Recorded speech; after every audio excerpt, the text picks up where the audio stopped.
ఇండియాలోనే #1 varicose veins hospital Avis vascular centre. నమస్కారం, మీరు చూస్తున్న సుమన్ టీవీ. నేను మీ కీర్తి.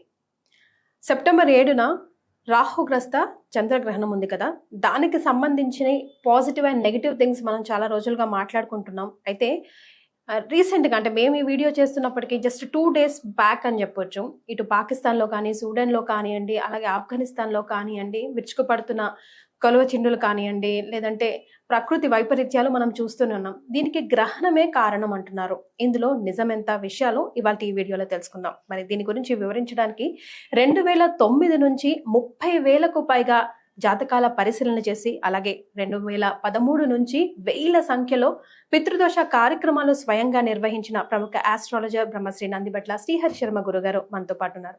నమస్తే గురుగారు. వాగర్థావివ సంపృక్తౌ వాగర్థ ప్రతిపత్తయే చికతః పితరౌ వందే పార్వతీ పరమేశ్వరౌ.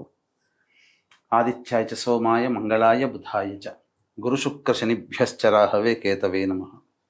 శృంగేరి జగద్గురు పీఠాధిపతులకి, కంచి పీఠాధిపతులకి నమస్కారములు తెలియచేసుకుంటూ కార్యక్రమాన్ని ప్రారంభిద్దాం. గురుగారు, అసలు నిజంగా ముందు నుంచే ఘంటాపదంగా చెప్తా ఉన్నాం.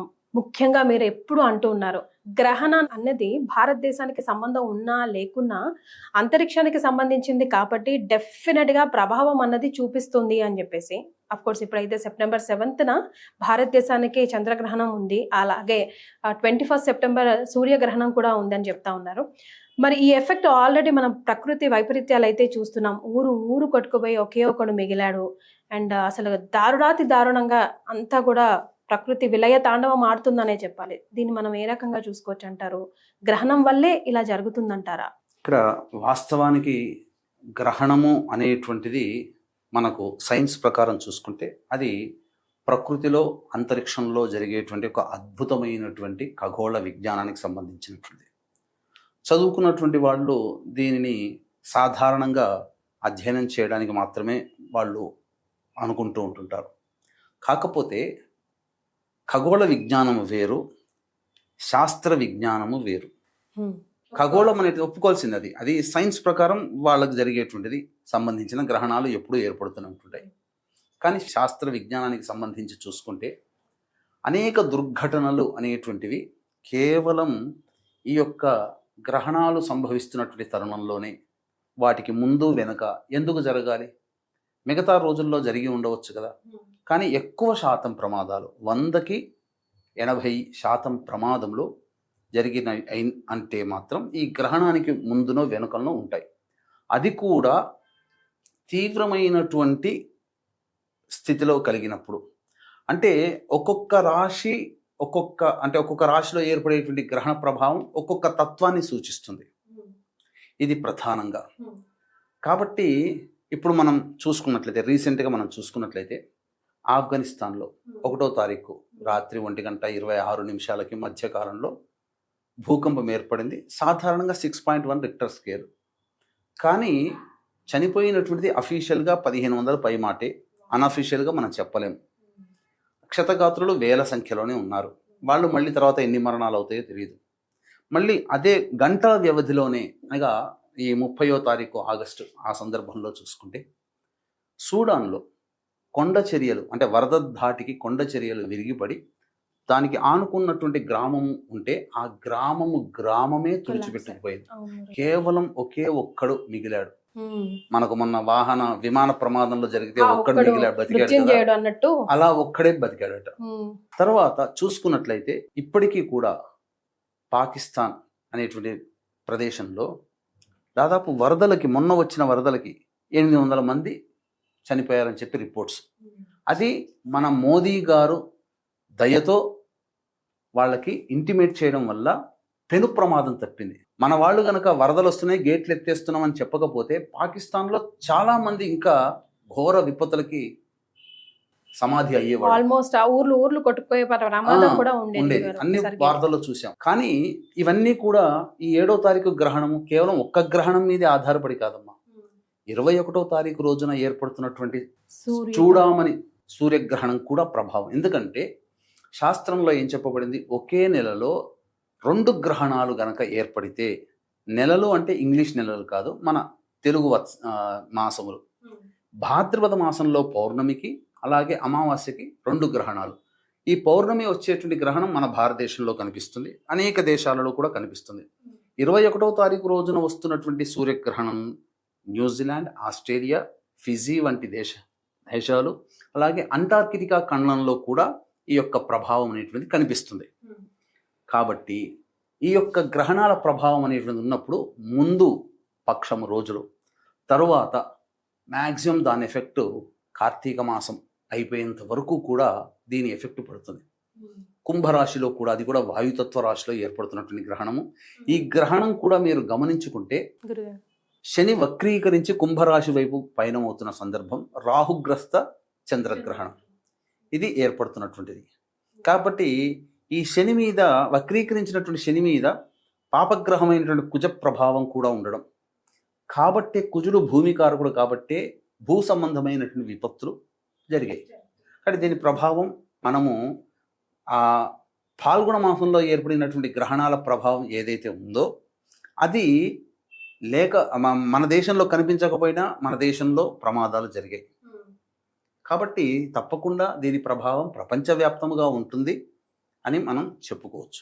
మరి ఏ రాశుల వారికి ఎలాంటి ఎఫెక్ట్ ఉండబోతుంది ఈ గ్రహణంది ఒకసారి విశ్లేషిస్తారా గురుగారు? ఇప్పుడు ఏర్పడుతున్నటువంటి సంపూర్ణ చంద్రగ్రహణం ఏదైతే ఉంటుందో అది 9:57 ప్రారంభమై 1:27 వరకు జరుగుతున్నటువంటిది. దాదాపు 3:10 పాటు సుదీర్ఘంగా జరిగేటువంటి సంపూర్ణ చంద్రగ్రహణం ఇది. కాబట్టి దీని ప్రభావము అనేటువంటిది అంటే కుంభరాశిలో ఏర్పడుతుంది. కాబట్టి కుంభరాశిని బేస్ చేసుకొని ఇప్పుడు మనకు ఏ రాశిలో వారికి బాగుండదో మనం తెలియచేద్దాం. కర్కాటక రాశికి అష్టమ రాశి కుంభరాశి, వృశ్చిక రాశికి అర్ధాష్టమ రాశి కుంభరాశి, అలాగే కుంభరాశిలోనే ఏర్పడుతుంది కాబట్టి కుంభరాశి వారికి, మీనరాశి వారికి 12వ స్థానంలో ఏర్పడుతుంది కాబట్టి మీనరాశి వారికి, వెరసి కర్కాటక, వృశ్చిక, కుంభ, మీన రాశుల్లో జన్మించినటువంటి వారికి ఈ సంబంధించినటువంటి గ్రహణ దోష ప్రభావం సంపూర్ణంగా ఉంటుంది. ఏ నక్షత్రంలో ఏర్పడుతుంది? కొన్ని పంచాంగాల ప్రకారం శతభిష నక్షత్రం 4వ పాదం, పూర్వభాద్ర నక్షత్రం 1వ పాదంలో ఈ గ్రహణం ఏర్పడుతుంది. దృగ్గణిత ప్రకారము కేవలం పూర్వభాద్ర నక్షత్రంలో ఏర్పడుతుంది. కాబట్టి ఈ శతభిష, పూర్వభాద్ర, అలాగే పూర్వభాద్ర తర్వాత వచ్చే ఉత్తరాభాద్ర, శతభిషకి ముందు వచ్చేటువంటి ధనిష్ట నక్షత్రం, అలాగే ఈ శతభిష మరియు ఈ సంబంధించినటువంటి పూర్వభాద్ర నక్షత్రానికి అనుజన్మ తారలు కూడా ఉన్నాయి. అంటే ఈ అనుజన్మ తారలు ఉండే రాశులు కూడా ఈ సంబంధించినటువంటి కర్కాటక, వృశ్చిక, కుంభ, మీన రాశిలో కూడా ఉంటాయి. కాబట్టి ఆరుద్ర, పునర్వసు, అలాగే స్వాతి, విశాఖ, వెరసి చూసుకుంటే ఈ సంబంధించినటువంటి ధనిష్ట, శతభిషం, పూర్వభాద్ర, ఉత్తరభాద్ర, ఆరుద్ర, పునర్వసు, స్వాతి, విశాఖ ఈ 8 నక్షత్రాల్లో జన్మించినటువంటి వారికి సంపూర్ణముగా ఉంటుంది. వీటితో పాటుగా మధ్యమమైనటువంటి రాశులు కొన్ని ఉన్నాయి. అంటే మిథున రాశి వారికి 9వ స్థానంలో, సింహరాశి వారికి 7వ స్థానంలో, తులారాశి వారికి 5వ స్థానంలో, అలాగే మకర రాశి వారికి 2వ స్థానంలో ఏర్పడుతున్నటువంటి ఈ గ్రహణ ప్రభావం చేత మిథున, సింహ, తుల మరియు మకర రాశిలో జన్మించినటువంటి వారికి మధ్యమమైనటువంటి ఫలితాలు ఉంటాయి. ఉత్తమమైనటువంటి ఫలితములు మాత్రం మేషరాశి వారికి, వృషభ రాశి వారికి, కన్యా రాశి వారికి, ధనుస్సు రాశి వారికి ఏర్పడబోతుంది. కాబట్టి ఖచ్చితంగా ఈ సంబంధించినటువంటిది ఈ మేష, వృషభ, కన్యా మరియు ధనుస్సు రాశుల వారికి తప్పించి మిగతా రాశులలో జన్మించినటువంటి వారికి అనగా మిథున, కర్కాటక, సింహ, తుల, వృశ్చిక, మకర, కుంభ, మీన రాశుల్లో జన్మించినటువంటి వారికి ఈ గ్రహణ ప్రభావం కాస్త ఎక్కువగానే ఉంటుందని చెప్పవచ్చు. సో ఈ రకంగా చూసుకుంటే గురుగారు 4 రాశుల వారికి తప్ప మిగతా వారికి అందరికీ కూడా కొంచెం నెగిటివ్ ఎఫెక్టే కనిపిస్తుంది. సో ఎలాంటి ఎఫెక్ట్ వారి లైఫ్ పైన ఈ గ్రహణ ప్రభావం పడబోతుంది, తద్వారా రెమెడీస్ కూడా తర్వాత తెలుసుకుందాం. తప్పకుండా అమ్మా. ఎందుకనంటే ఇది చాలా మందికి మనం ఇంతకుముందు చెప్పుకున్నట్టుగా సైన్స్కి సంబంధించినటువంటిది అనగా ఈ యొక్క శాస్త్ర పరిజ్ఞానము సాధారణంగా సంపూర్ణముగా లేని కారణం చేత మన హిందూ సనాతన ధర్మంలో పాటించేటువంటి వ్యవహారాల్లో చాలామంది మనల్నే క్వశ్చన్ చేసేటువంటి స్థితి ఉన్నది. మిగతా మతాలలో మనం చూసుకుంటే ఏదైనా చెబితే దాన్ని తూచా తప్పకుండా పాటిస్తారు. అందుకనే వాళ్ళకి డీవియేషన్స్ ఉండవు. ఇక మనం గమనించుకున్నట్లయితే ఈ ప్రధానంగా ఏ రకమైనటువంటి ఇబ్బందికర పరిస్థితులు వస్తాయి? ఎందుకంటే సహజం, ఎందుకంటే మనం ప్రకృతిలో జరుగుతున్నటువంటిది. మనం బియాండ్ ద నేచర్ మనం ఏం జీవించట్లేదు, లేదా ప్రకృతి కంటే మనం గొప్పోళ్ళం కాదు. అవునండి. దేవతలకే తప్పలేదు తిప్పలు, సామాన్యం అర్భకులం మనమెంత? మనం ఏమన్నా దేవుళ్ళమా ఏదొచ్చినా కానీ తట్టుకోగడానికి?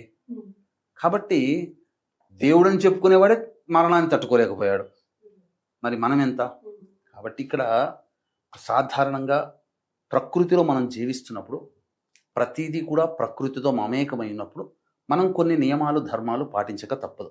అయితే ఇక్కడ గమనించాల్సింది ఏంటంటే, ఈ యొక్క సంబంధించినటువంటి మిథున, కర్కాటక, సింహ, తుల, వృశ్చిక, కుంభ, మకర, మీన రాశిలో జన్మించినటువంటి వారికి ఈ సంబంధించినటువంటి 8వ తారీఖు రోజున మన పీఠమాధ్వర్యంలో ఈ సంబంధించినటువంటి గ్రహణ దోష నివారణ పూజలు, హోమాలు, అంటే చంద్రుడికి, రాహుకి, శనికి జపము, అలాగే దుర్గా సూక్త పారాయణము, శ్రీ సూక్త పారాయణము, అలాగే సంబంధించినటువంటి రుద్ర పారాయణం కూడా జరిపించడం జరుగుతుంది. హోమాలు కూడా జరుగుతాయి.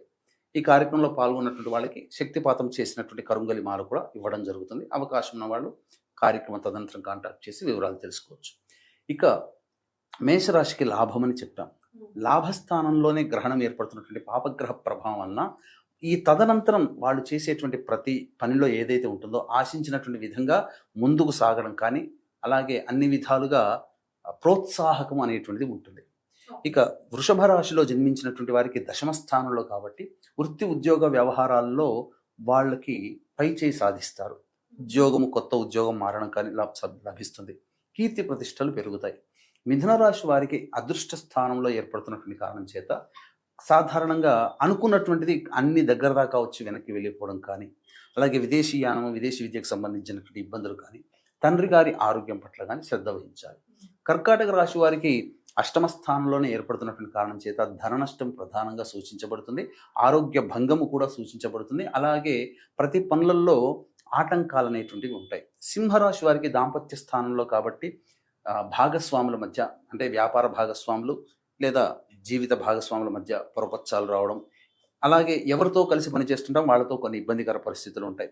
కన్యా రాశి వారికి షష్టమ స్థానంలో కాబట్టి శత్రుంజయం అనేటువంటిది కలుగుతుంది. అలాగే ఏదైనా అనారోగ్యంతో కనుక బాధపడుతున్నటువంటి వాళ్ళకైతే సత్వరమే వాళ్ళ ఆ అనారోగ్యం నుంచి బయటపడే అవకాశము, రుణ విముక్తులయ్యేటువంటి అవకాశము కలుగుతుంది. ఇక తులారాశి వారికి చూసుకున్నట్లయితే పంచమ స్థానం కాబట్టి ఈ యొక్క గ్రహణ తదనంతరం నవంబర్ వరకు కూడా ప్రతిదీ కూడాను పోస్ట్ పోన్ చేస్తూ ఉండడము, ఎక్కువగా ఆలోచనలకే సమయం కేటాయిస్తూ ఉండడము, సంతానం మూలకంగా కష్టాలు, సమస్యలు పెరుగుతాయి. ఇక వృశ్చిక రాశి వారికి అర్ధాష్టమ స్థానంలో ఏర్పడుతున్నటువంటి గ్రహణ ప్రభావం వలన ముఖ్యంగా తల్లిగారి ఆరోగ్యం పట్ల శ్రద్ధ వహించాలి. అలాగే చేసేటువంటి ప్రతి పనులలో కూడా ముఖ్యంగా ఆటంకాలు, అలాగే సంతృప్తి లేనటువంటిది, వాహన ప్రమాదాలు జరగడము, గృహోపకరణాలకి, వాహన మరమ్మతులకి ఎక్కువగా ఖర్చులు పెట్టడము, ఫిక్స్డ్ అసెట్స్ అనేటువంటివి తీసి లిక్విడేట్ చేయడం అనేటువంటివి జరుగుతాయి. ధనుస్సు రాశి వారికి తృతీయ స్థానంలో ఏర్పడుతున్నటువంటి కారణం చేత ప్రధానంగా భవిష్యత్తులో సోదర సోదరిమణుల యొక్క సహాయ సహకారాలు, ఇతరుల యొక్క సహాయ సహకారాలతో అనుకున్నటువంటి పనులన్నీ పూర్తి చేసుకుంటారు. ధనపరమైనటువంటి సమస్యలన్నీ కూడాను తీరుతాయి. రుణ బాధలు, రాణి బాకీలు వసూలవుతాయని చెప్పవచ్చు. ఇక మకర రాశిలో జన్మించినటువంటి వారికి కనుక చూసుకున్నట్లయితే ప్రధానంగా కుటుంబంలో కలహాలు, మానసికమైనటువంటి సంతోషంగా ఉండకపోవడము, అలాగే ధన నష్టము అనేటువంటిది ఎక్కువగా కలుగుతుంది. ఇక కుంభరాశికి రాశిలోనే గ్రహణ ప్రభావం ఉన్నటువంటి కారణం చేత ఈ యొక్క కార్తీక మాసం వరకు కూడా ప్రతిదీ గ్రహణం పట్టినట్టుగా ముందుకి వెనక్కి జరగకుండా స్తబ్దుగా ఉండిపోతుంది, వితిహెళ్ళలో ఉన్నట్టుగా ఉంటుంది.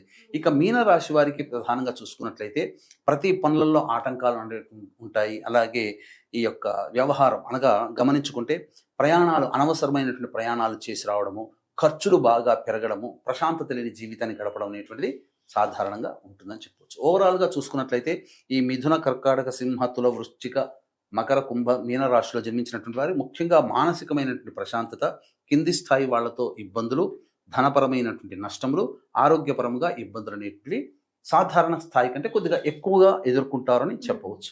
గురుగారు, మరి కొండంతలోది గోరంతలో పోయింది అన్నట్టుగా ఎలాంటి రెమెడీస్ చేసుకుంటే మేమంతా సునాయాసంగా బయటపడవచ్చు ఈ గ్రహణం ఎఫెక్ట్ నుంచి అంటారు? ముఖ్యంగా ఈ గ్రహణం ఎఫెక్ట్ అనేటువంటిది ఉన్నప్పుడు సాధారణంగా మనం చూసుకున్నట్లయితే ఈ ప్రకృతి యొక్క విపత్తులు అనేటువంటివి మున్ముందు కూడా కొనసాగింపబడతాయేమో, అందులో సందేహం లేదు.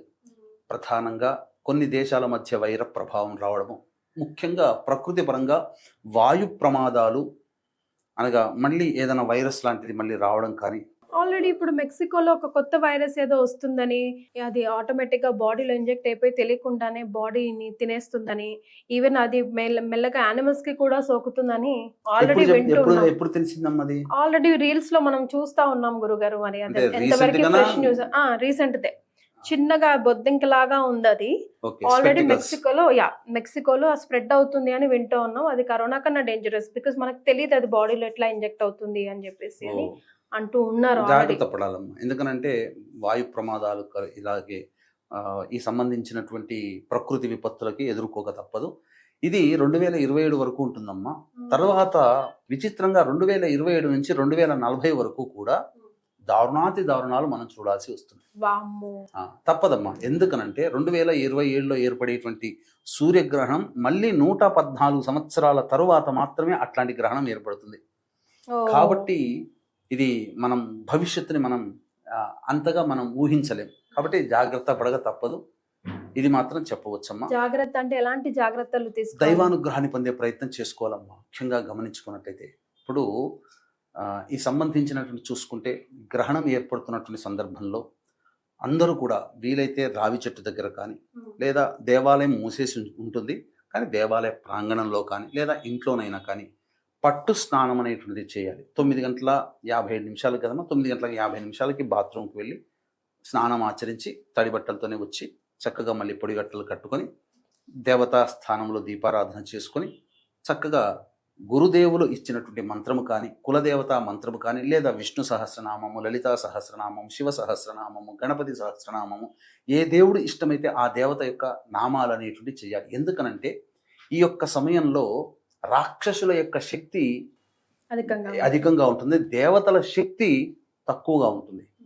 ఈ సందర్భంగా మీకు గమనించుకున్నట్లయితే దేవతల శక్తి ఎప్పుడైతే సన్నగిల్లుతుంటుందో ఆ దేవతకి నువ్వు మళ్ళీ శక్తిని ప్రసాదిస్తున్నావు జపం చేసి, తద్వారా నిన్ను ఆ దేవత గుర్తుపెట్టుకుంటుంది, అవసరమైన సందర్భంలో నిన్ను రక్షిస్తుంది.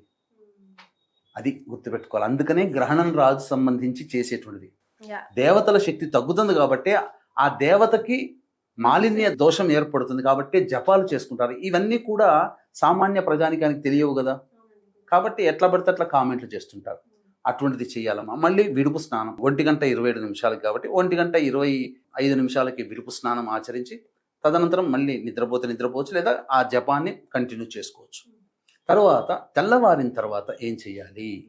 ఈ తెల్లవారిన తర్వాత మళ్ళీ కాలకృత్యాదులన్నీ తీర్చుకొని ఇంట్లో దీపారాధన పూజాది కార్యక్రమాలు నిర్వహించుకొని అప్పుడు ఈ చంద్రుడికి సంబంధించి బియ్యము, రాహుకి సంబంధించి మినుములు అవన్నీ కూడా ఒక శ్వేత వస్త్రంలో పెట్టి, అలాగే కొన్ని నువ్వులు 100 గ్రాములు కానీ నువ్వులు కానీ పెట్టి, నల్ల నువ్వులు పెట్టి ప్రధానంగా ఒక కాంస్య పాత్ర కానీ, ఇత్తడి పాత్ర కానీ, లేదా మట్టి పాత్ర కానీ తీసుకొని అందులో వెండి సర్పబింబము, సూర్యబింబము, చంద్రబింబము వేసి అది మునిగేంత వరకు ఆవు నెయ్యి వేసి దాంట్లో అప్పుడు బ్రాహ్మణుని పిలిపించి కానీ, లేదా బ్రాహ్మణుని దగ్గరికి కానీ వెళ్ళి సంకల్ప ప్రకారం చెప్పుకొని, అప్పుడు సంకల్పం చెప్పుకొని గణపతి పూజ తీసుకొని అప్పుడు ఆ యొక్క పాత్రలో, ఆవు నెయ్యితో నింపిన పాత్రలో మీ యొక్క ముఖబింబాన్ని చూసి, ఎవరికైతే దోషం ఉంటుందో ఆ యొక్క ముఖబింబం, లేదా కుటుంబ సభ్యులందరూ కూడా ఆ ముఖబింబం చూడవచ్చు, అందులో చూసి బ్రాహ్మణుడికి దానం ఇవ్వవచ్చు. చాలా చోట్ల కామెంట్ రూపంలో చూసింది ఏంటంటే ఆ బ్రాహ్మణుడు దానం తీసుకోవడానికి ఇష్టపడట్లేరండి అని అంటున్నారు. అటువంటి సందర్భంలో ఏం చేయాల్సింది ఏం లేదమ్మా. అందరూ ముఖబింబము చూసి ఆ యొక్క ఆవు నెయ్యిలో ఒత్తి వేసి ధ్వజస్తంభం దగ్గరనో, లేకపోతే రావి చెట్టు దగ్గరనో, లేదా మర్రి చెట్టు దగ్గరనో, లేదా మేడి చెట్టు దగ్గరనో వేసి వెలిగించి దీపం వెలిగించి వచ్చేస్తే సరిపోతుందమ్మా. అది సాధారణం, చాలు. తీసుకోవడానికి ఎవరు అవైలబుల్ లేకపోయినా ఇది చేయొచ్చు. మానవులుగా మీకు మీరుగా చేసుకునేటువంటి పరిహారం. అలాగే చాలా మందికి మంత్ర పరిహారం చేసుకుంటే బాగుంటుందని అన్నప్పుడు మన పీఠం ఆధ్వర్యంలో 8వ తారీఖు రోజున సాయంకాలం 6 గంటలకి ఈ సంబంధించినటువంటి, అనగా 5 గంటలకి ఈ సంబంధించినటువంటి గ్రహణ దోష నివారణ పూజలు, హోమాలు అనేటువంటి జరపబడతాయి. అనగా శ్రీ సూక్తము, దుర్గా సూక్తము, నమక పారాయణము, అలాగే చంద్రుడికి, రాహుకి, శనికి జపాలు, తదనంతరం ఈ సంబంధించినటువంటిది హోమాది కార్యక్రమాలు జరపబడతాయి. ఈ కార్యక్రమంలో పాల్గొన్నటువంటి వాళ్ళకి శక్తిపాతము చేసినటువంటి కరుంగలి మాల ఇవ్వడం జరుగుతుంది. అవకాశం ఉన్న వాళ్ళు కార్యక్రమ తదనంతరం కాంటాక్ట్ చేసి పూర్తి వివరాలు తెలుసుకోవచ్చు. రైట్, చాలా సంతోషం గురుగారు. గ్రహణానికి సంబంధించిన ఇన్ఫర్మేషనే ఇవ్వకుండా దానికి సంబంధించిన రెమెడీ కూడా ఎలా చేసుకోవాలి, ఫ్యూచర్లో మనం ఎలా ప్రిపేర్డ్ అయి ఉండాలని కూడా వివరించారు. ధన్యవాదాలు. సర్వం శ్రీ ఉమామహేశ్వర పరబ్రహ్మార్పణమస్తు.